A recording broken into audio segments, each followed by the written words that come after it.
बच्चों के भविष्य की एक सुंदर और सुनहरी जो आने वाली पीढ़ियों तक फलेगी और फूलेगी, इनके सुंदर पहुंचेगी और फैलेगी।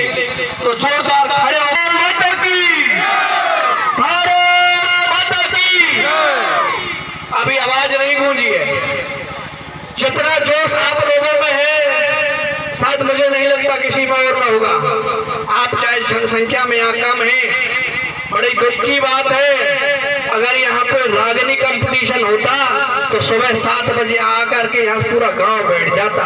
अगर पुण्य के काम की बात हो और शिक्षा के काम की बात हो तो मेरा दुर्भाग्य मेरे देश का, वहां लोग नहीं पहुंचते हैं। तो जोर से भारत माता की, भारत माता की जय हिंद। बैठ जाए।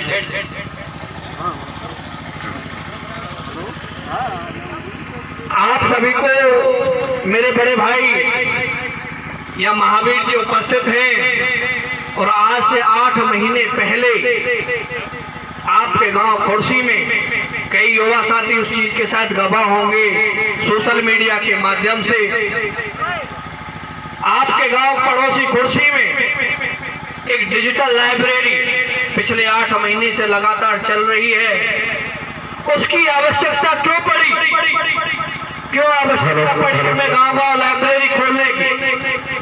क्योंकि हमारे युवा साथियों को और बहनों को तो ज्यादातर गांव से बाहर निकलने ही नहीं दिया जाता है।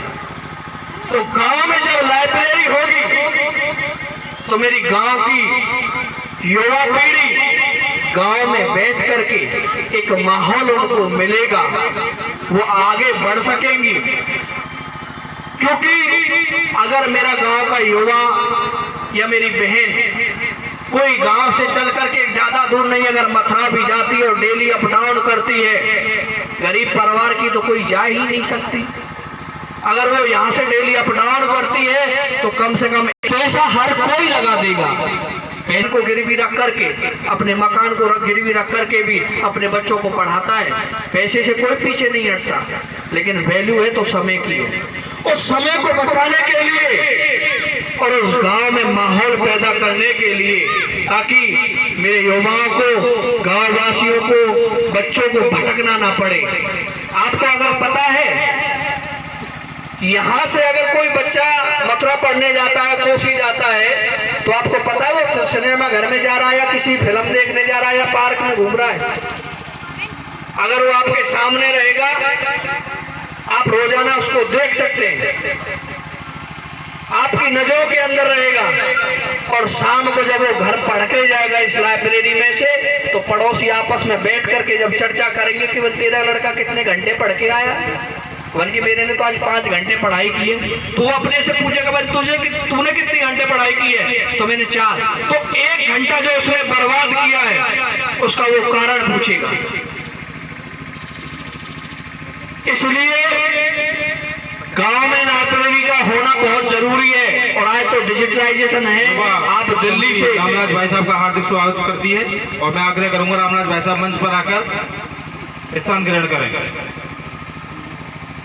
दिल्ली से, मथुरा से, आगरा से, जहां से भी आप अगर लाइब्रेरी को जोड़ना चाहते हो, ऐसे ऐसे साधन है, टेक्नोलॉजी है, उससे आप अपने गांव की लाइब्रेरी को जोड़ सकते हो। लाइब्रेरी में उन क्लासों को आप दे सकते हो, आपको कहीं आ जाने की आवश्यकता ही नहीं। गांव का माहौल बदलेगा, गांव में शिक्षा का प्रसार और प्रसार होगा। आज आप मुझे एक बार हाथ सही सभी लोग बताना, एक बार आज से पहले क्या आपके गांव में शिक्षा की बात हुई है? क्या ऐसी कभी बैठक हुई है? नहीं हुई ना।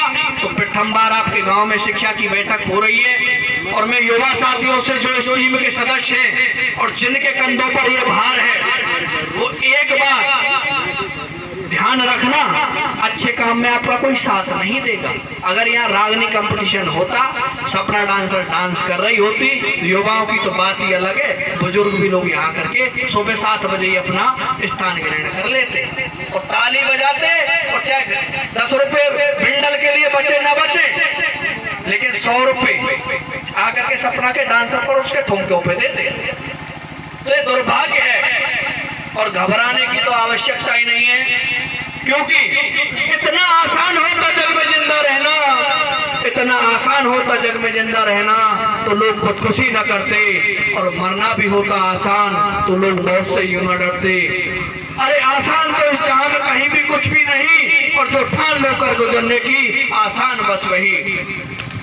आप लोग बिल्कुल भी हिम्मत ना हारे।